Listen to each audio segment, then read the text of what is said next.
Right, October Red, I am joined by our British heavyweight champion. What a controversial man. You're always stirring up trouble, but welcome. Am I? Just by having that belt, it just creates havoc. That's what I mean. I thought I was quite. I thought I was quite calm. I thought I was quite chilled guy and stir up nothing, unless it calls for it. Anyways. Well, we've had people turning up to your fights at press conferences. We've had call outs over the internet. We've had fights mandated and then not happen. Have we ever seen such controversy with a British belt before? That's a good question. I don't know if we have. To be fair, That's why I'm blaming you. Yeah, I don't know if it's me or it's the belt. It might be a bit of a credit to the division as well. That there's some good contenders flying around. So we're in a good busy point. I think we just need to get to the point where people start fighting each other again. That's the bit of the I think the sticking point for everyone at the moment where they're a bit frustrated. But there's a bunch of good contenders around. We just need to all jump in a ring. Bunch of good contenders around. That's where we can start because there's literally like a queue of people wanting to fight you, but not because it's you. Obviously, it's never personal. It is that attractive British title belt that everybody wants to be able to progress on to world level. The pressure that comes with that with you, because you're kind of like laid back. You're kind of like, yeah, we'll see what happens, and the conveyor belt of people keeps on turning up, and then people are falling off the edge, and it doesn't quite happen. Progression for you, how does that make you feel? Because you've got to keep on defending it to win it outright.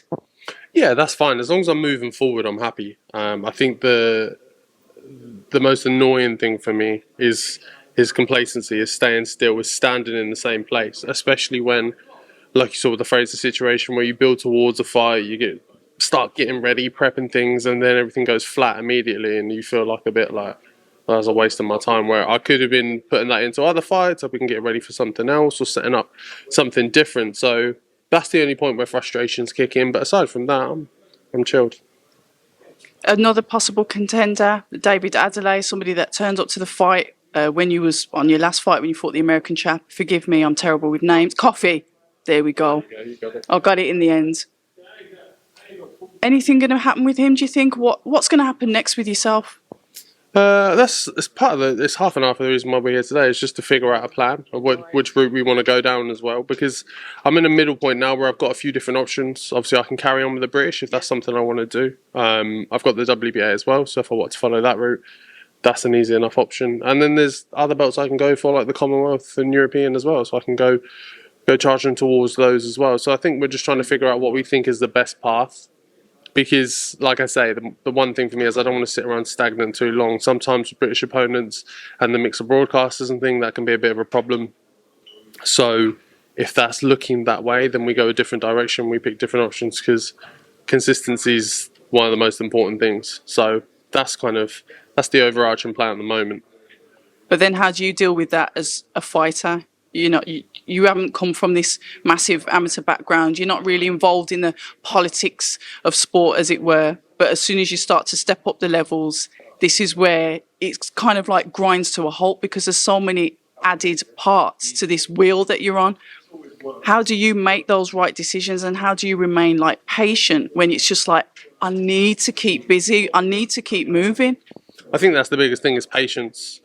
However frustrating it gets, however annoying it gets, you don't want to make a rash decision. You don't want to just go, oh, right, I'll just do it just because of anything. You need to make sure that the things are right in place. You're making the right decision based on the landscape, and it's obviously crucial to have the right team around me as well, the right people who can put a voice in my ear and say, we think about this, we don't think this. That's why someone like Dill is obviously crucial as well, because he's been seen and done it. He can say, maybe that's not the best idea just because when I did it, this happened, blah, blah, blah. So, yeah, there's a lot of variables to play around with, which can be frustrating, but you just kind of have to ride the wave, unfortunately, and just grit through it. And then when you come out on the other side, it'll be worth it. We talk about fighters that are contracted to promotional companies. This is something, obviously, I learned about yourself. When all of this kind of like British Championship belt debacle happened, it's like Fabio's a free agent, or he's not necessarily signed. It's a fight-by-fight basis, kind of like Dillian. As a fighter, what do you think is like best for you? Because I think you're a ticket seller. You pull in money, so you've kind of got a value anyway. But would you have preferred to have been like tied into something? So it's kind of like an employment contract. You're tied in. You're safe. Yes and no. It depends at what point you're at in your career and what you want to do. I've had a contract with Matchroom before, so I've had a multi-fight deal with them before, and I'm a very loyal person, with or without a piece of paper to say I should be. I give credit and I say thank you to those that helped me when I was in positions when I wasn't British champ. I wasn't of anyone of any note really. So hence why there doesn't need to be a contract for me to fight on Matchroom, because I'm here anyway. 9 times out of 10, I'm not going to go nowhere. I'm good. But I understand from other points that sometimes multi-fights are good because you want to lock in a plan, and I think that's kind of where I'm at now. I'm at the point of, right, I want a clear, concise plan of what we're going to do over the next 3, 4, 5, however many fights. So that's the position we're at now, and that's where we're kind of just figuring out what's the best route to take. And how do you like put that together, like business wise? Because like you said, it gets to the point where you've got to be really strategic, because you get one chance at this. Your coach can go on to train 100 fighters. Your career is very short. So how do you then start to like nail down and say, okay, I've had some experience, now I know what I want. How do you start to nail that down? It's you pick it from your own experience of going through as well. Like as I've boxed more, as I've been around the game more, I know a bit more. I've got a bit more of an insight, and I go, all right, cool. This is gonna. I've done things once or twice before, so I go, right, that worked for me. Okay, that didn't. Let's not do that. Let's remove this. Let's add this.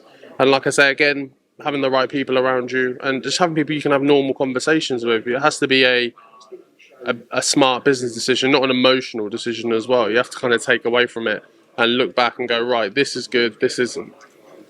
No, it's interesting. I always ask because I'm always interested in the business side of it. Another thing that this is just a query of mine. When you're sort of like a free agent, like I said, you've got that loyalty, you know where you stand. When you're approached by other promoters, does that have to go through your promoter, even though you're a free agent, or do you let them know out of just common courtesy, respect, just like a moral code? No, I don't have to. If I'm out of contract, I'm out of contract. I don't have to do anything. I don't have to talk to anyone. I have to listen to anyone.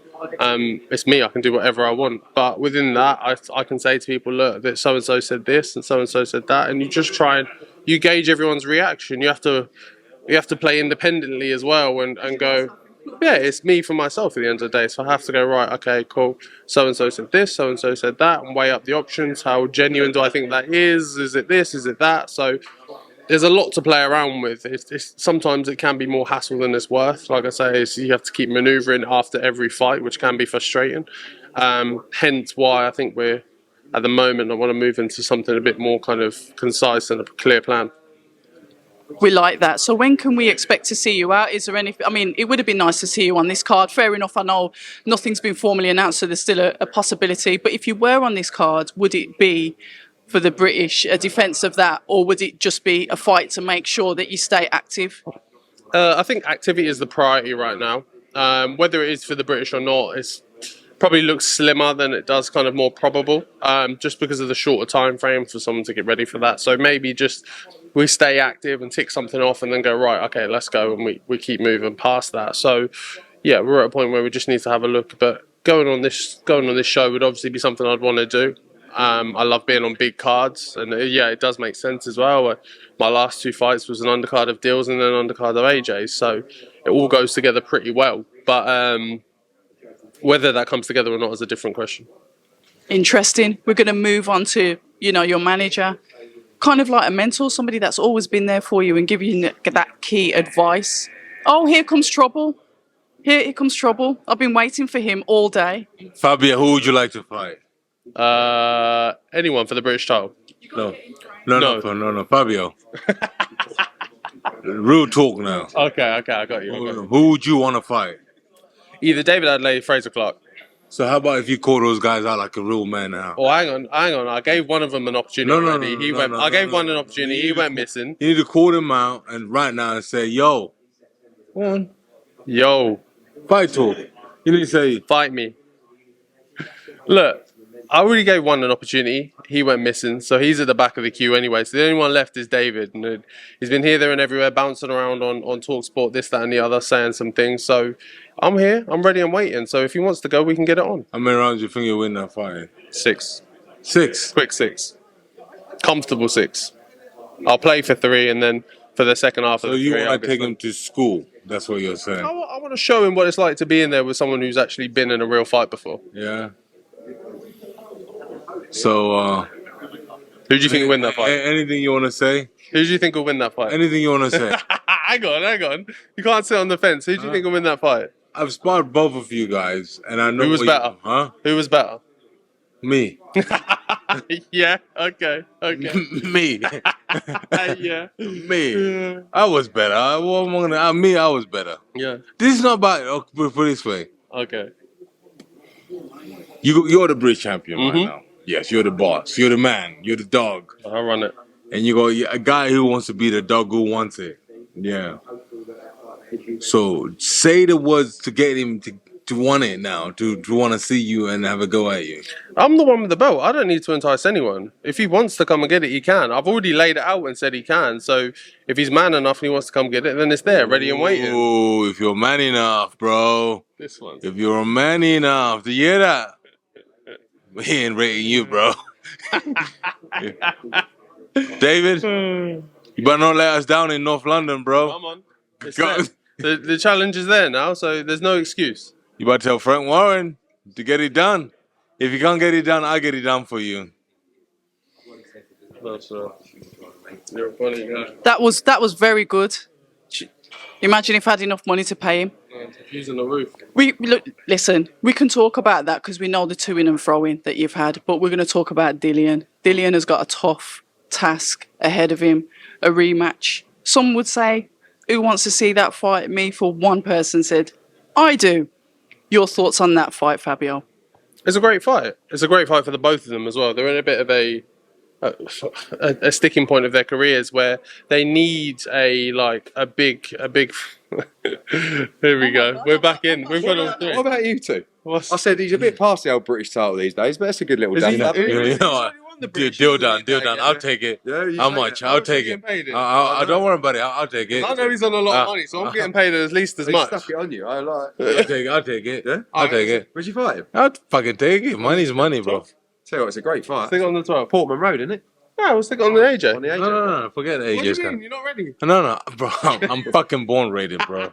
Every day I'm ready. I'll take it. Yeah. Make me an offer. Yeah. All right. You talk to Freddie. Make me an offer. Okay. I'll take that shit. All right. Let's do it. Great fight. Do it. I'll be fair, I'll shit myself. I thought he was about to go. Oh, shit. You can come again. Dillian. Yes. No, look, it's a great fight for the pair of them because, like I say, they're at a middle point in their careers where they're both coming off okay performances against Franklin. I think Franklin surprised the pair of them a bit. But this is the one that's going to really kick the next person on, the winner on. What it does for the loser is a different question entirely, but they know that's what makes it so big, is that there's something on the line, not any sort of silverware at all, but a reputation, your career at the end of the day, to say, hey, you're going to kick on or you're not. So, and everyone knows there's that money pot at the end of the year as well with the Saudis and the Wilder fight, which AJ's set up for at the moment. But if Dill wins, then what does that mean for that fight? And what does that mean for the fight against Wilder? Can Dill slot in that place? So these are all the questions floating around. So it's going to be very interesting. It is going to be interesting, and I'm not going to ask you for a prediction because your team white. You respect the boxing. Does it go the distance? I'll ask you that. No, I've been saying it all day. I don't think it does. I know I say everyone. I know they're playing it a bit quiet, chilled, nice and that. But I think when the bell goes, fight night, settle into a round or two, you get hit with a punch or so, that other side that we saw from the first fight will come out. I totally agree with you. And speaking to Buddy said literally they cannot afford to go in there and sit and wait around. So from the first bell goes, we're expecting to see fireworks. I'll get stuck in. Yeah, definitely. Buddy knows his stuff. So he knows that from the first point, they've got to stick it on him. And I think that's the key to winning as well. We love it. Fabio Wardley, thank you so much for your time. After 800 attempts to try and get you on the channel. But no, it's a pleasure. Thank you so much. No worries. Thank you for your time. Appreciate it. Brilliant. Hi, and thank you for watching October Red Boxing. Like, subscribe, and tap the bell for notifications. You can also find us on Instagram at October Red Boxing and on Twitter, October Red UK.